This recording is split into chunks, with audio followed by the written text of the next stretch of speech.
Shalom, shalom, shalom, mes chers frères et sœurs à travers le monde, soyez bénis.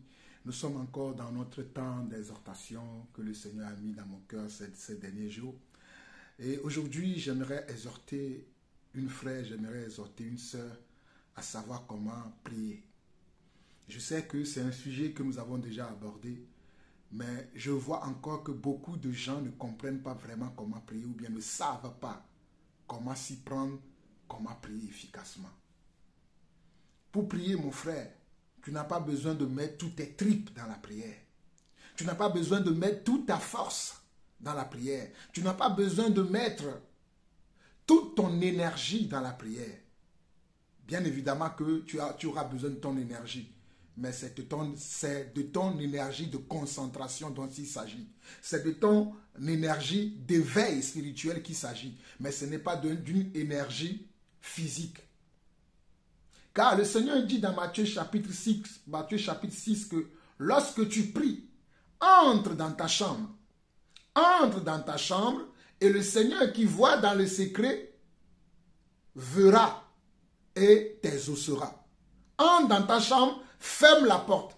Alors, entrer dans sa chambre et fermer la porte, vous savez ce que ça veut dire? Cela veut dire simplement de se couper de ses préoccupations, de se couper de ce qui t'entoure et de te connecter à Dieu. La plupart d'entre nous, lorsque nous prions, nous pensons qu'il faut crier, il faut faire des bruits bizarres, il faut crier, Non, tu n'as pas besoin de faire des bruits, tu n'as pas besoin de mettre la force. Tu as besoin de te concentrer simplement et de te connecter à Dieu. Tu as besoin de te concentrer et de ne pas te focaliser sur ce qu'il y a autour de toi. Car, d'ailleurs, Dieu n'exauce pas la force que nous mettons dans la prière. Ce n'est pas la force que nous mettons dans la prière que Dieu va exaucer. Ce n'est pas le bruit que nous faisons que Dieu va exaucer.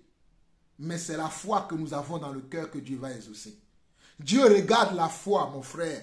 Ma soeur, Dieu regarde la foi. Tu peux prier 1 minute, même ne serait-ce que 30 secondes, mais Dieu va t'écouter. Tu peux prier même 10 secondes, Dieu t'écoutera. D'ailleurs, la prière la plus courte dans la Bible se trouve dans Jean chapitre 11.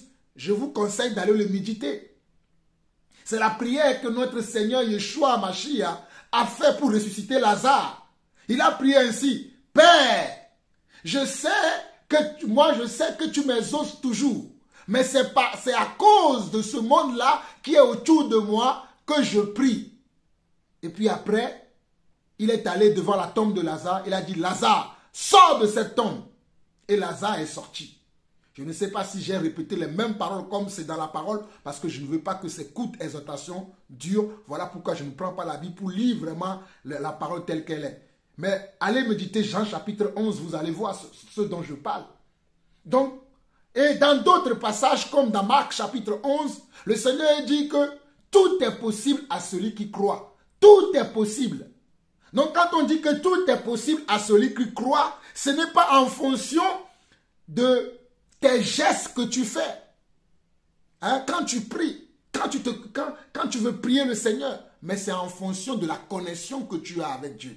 C'est en fonction de la foi que tu mets en Dieu. Alléluia. C'est en fonction de la confiance que tu as en Dieu. C'est en fonction de cette conscience-là. Ce n'est pas en fonction de tes pleurs. Tu peux venir devant Dieu pleurer nuit et jour. Mais si tu n'as pas la foi dans ton cœur là, ma soeur, ne perds pas ton temps. Mon frère, ne perds pas ton temps. Tu peux venir raconter tes problèmes à Dieu. Seigneur, j'ai tel problème, j'ai telle facture à payer, j'ai telle chose à régler, je suis seul, je veux me marier, je n'ai pas d'enfant. Tu peux venir raconter tout ça. Mais si dans ton cœur là, il n'y a pas de foi, ma soeur, va faire autre chose. Mon frère, va faire autre chose. Dieu cherche la foi. Quand Dieu regarde sur la terre, il cherche à voir la foi dans nos cœurs, la foi dans nos vies. C'est ça la vérité. C'est ça ce que nous devons enseigner aux gens. Et de dire aux gens, oui, quand tu pries, il faut mettre... Et non, tu as besoin de mettre la foi. Mon frère, tu as besoin de mettre la foi. Ma soeur, tu as besoin de mettre la foi. Tu as besoin de placer ta confiance dans ce moment-là, ce moment précis où tu veux parler à Dieu, où tu veux prier Dieu par rapport à une situation, où tu veux interpeller Dieu par rapport à ta vie, par rapport à une situation de ta vie. Tu as besoin simplement d'avoir la foi. Tu as besoin simplement d'avoir la foi. Tu as besoin simplement d'avoir la foi. Méditez Hébreux chapitre 11 à ce sujet. La Bible déclare dans ce passage que c'est par la foi qu'Enoch fut comment? Qui fut enlevé. C'est par la foi que Daniel a pu résister dans la fosse au lion. C'est par la foi qu'il y a tellement beaucoup de choses que le livre d'Hébreux chapitre 11 nous enseigne par rapport à la foi. Il n'a pas dit c'est par rapport à leur situation. C'était des situations déplorables. C'était des situations dures. Très dures même. 1000 fois dures. Mais ce n'est pas la foi que Dieu a agi. C'est par leur foi que Dieu a agi. Alors je veux interpeller quelqu'un aujourd'hui. Que lorsque tu pries, ou bien lorsque tu veux prier, oh, sois sincère dans ton cœur. Ferme tes yeux. Ou bien, même si tu as les yeux ouverts, concentre-toi. Connecte-toi à Dieu. Déconnecte-toi de ce qu'il y a autour de toi. Déconnecte-toi de tes impressions, de tes sentiments. Et connecte-toi à la foi que Dieu a mis en toi. Connecte-toi, oh alléluia, à l'Esprit de Dieu en toi. Et parle à cœur ouvert à Dieu. Dans un esprit de révérence. Dans un esprit de soumission. Dans un esprit, oh alléluia, d'adoration vers le Père. Et tu verras le Seigneur exaucera ta prière. Tu verras notre Père exaucera ta prière. Tu verras notre Dieu exaucera ta prière. Arrête maintenant de gémir devant le trône de Dieu. Et surtout certains d'entre vous qui menaçaient Dieu. Seigneur, si tu ne fais pas telle chose dans ma vie, je ne te servirai plus. Seigneur, si tu ne fais pas telle chose dans ma vie, je ne te louerai plus. Tu as vu faux, tu pries mal. Tu pries mal. Allez méditer encore Matthieu chapitre 6 à ce sujet. Quand tu veux prier, dis Seigneur, merci pour ton règne dans ma vie. Merci pour ta grâce dans ma vie. Merci. Glorifie le Seigneur d'abord. Ne le menace pas. Glorifie d'abord ton Dieu. Glorifie-le pour ce qu'il est. Et il fera de toi, oh alléluia, un instrument puissant, un instrument de gloire dans sa main. Oh alléluia, il fera de toi un instrument de gloire. Mais si tu as d'habitude, tes prières d'habitude, ce sont des prières de menace du Seigneur. Oh Seigneur, regarde, depuis 20 ans je suis avec toi. Qu'est-ce que tu as fait dans ma vie? Le Seigneur s'en moque de ça.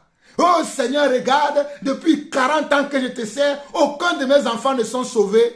Il y a un temps pour tout. Dieu a prévu un temps pour sauver tes enfants. Toi, fais-lui confiance. Et quand tu viens, oh alléluia, dans tes moments de prière, dis au Seigneur, Seigneur, je te bénis pour le salut de mes enfants. Je te bénis pour le mariage de mes enfants. Je te bénis pour la guérison de mes enfants. Je te bénis pour la vie que tu as donnée, alléluia, à mon épouse, à mes enfants, à ma famille. Alors que dans ta famille, rien ne va. C'est ça ce qu'on appelle la foi. Alléluia. Et oh, tu dis, Seigneur, béni sois-tu pour le travail que tu m'as donné. Alors que ça fait 3 ans, 7 ans de chômage que tu cherches le travail, tu ne trouves pas. Alors toi, tu dis, Seigneur, je te bénis. Ça, c'est la prière de la foi, dans le calme et dans la douceur. Sans crier, sans faire du bruit, dans le calme. Et pour terminer, un jour, il y a quelqu'un qui m'a demandé, frère Jean-Paul, serviteur de Dieu, prie pour moi. J'ai prié pendant peut-être 9 à 20 secondes et la prière attendait, et la personne attendait encore que je prie pour lui. La personne n'était pas satisfaite. Il pensait que j'allais continuer encore à prier. Mes frères et sœurs, quand vous me demandez de prier pour vous, et quand je commence à prier, faites confiance à comment l'Esprit de Dieu va me conduire. Si l'Esprit de Dieu me conduit à prier d'une manière longue, je prierai d'une manière longue. Mais si c'est une prière courte, acceptez-le. C'est le Seigneur qui conduit, ce n'est pas nous qui nous conduisons. Nous sommes des serviteurs du Seigneur. Que le Seigneur vous bénisse. Shalom, shalom et shalom.